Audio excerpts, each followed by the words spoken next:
returned while they were eating supper at the table, seated side by side upon their special stew.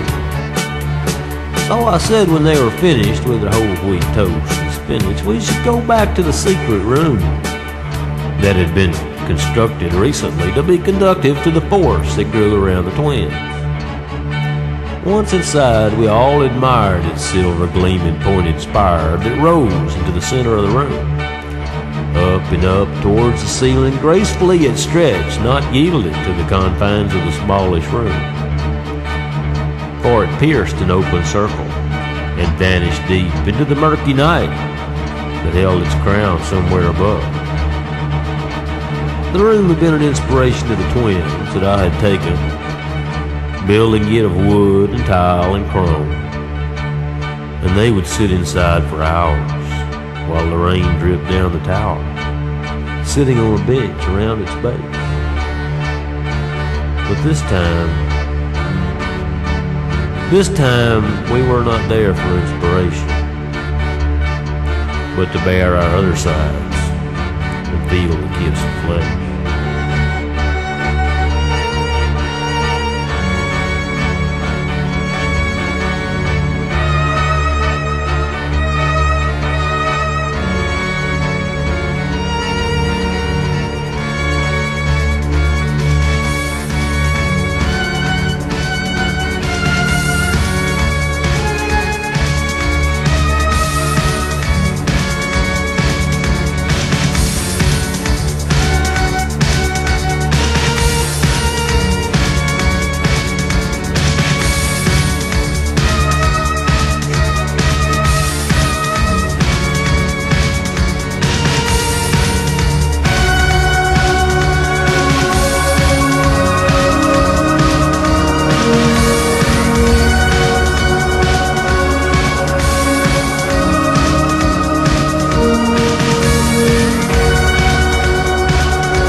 Take your clothes off, I commanded, like a bold and common bandit basking in a feeling of control.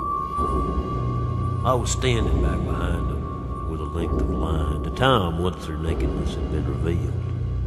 Kneel, I said, becoming heated, for the task had been completed, and I felt my goal was drawing near. Then I heard a little snicker. What was that? I said, and quickly giggled, spread infection in the room. Stop, I said. But it seemed to spread and spread. Stop it, or I won't show you anymore. We can't believe that you're so dumb to think we needed anyone to show us what we've known about what? for years. I screamed in disbelief, so certain that I was the thief that took away their purity. I said, but what about the other night when she and I were locked so tight and... Laughter drowned me out, so I stopped. What makes you think it was her? The mocking voices said with words that sliced me open fast and quick. But I know it must have been because I smelled her heated skin and... Don't you see there is no she now? Don't you see there is no she now? Don't you see there is no she now? Don't you see there is no she?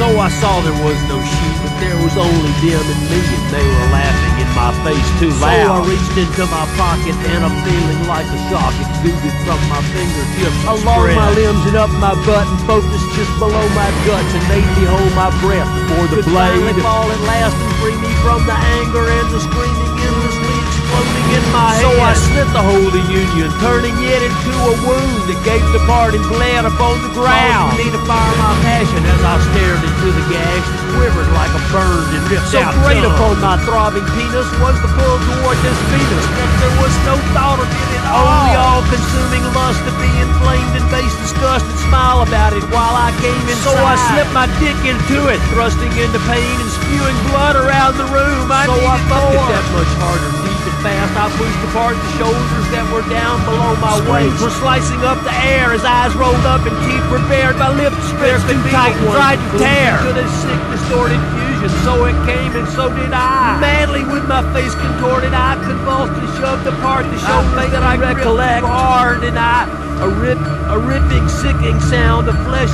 splitting as I and drifted towards and just before I hit the floor, a big black hole. I noticed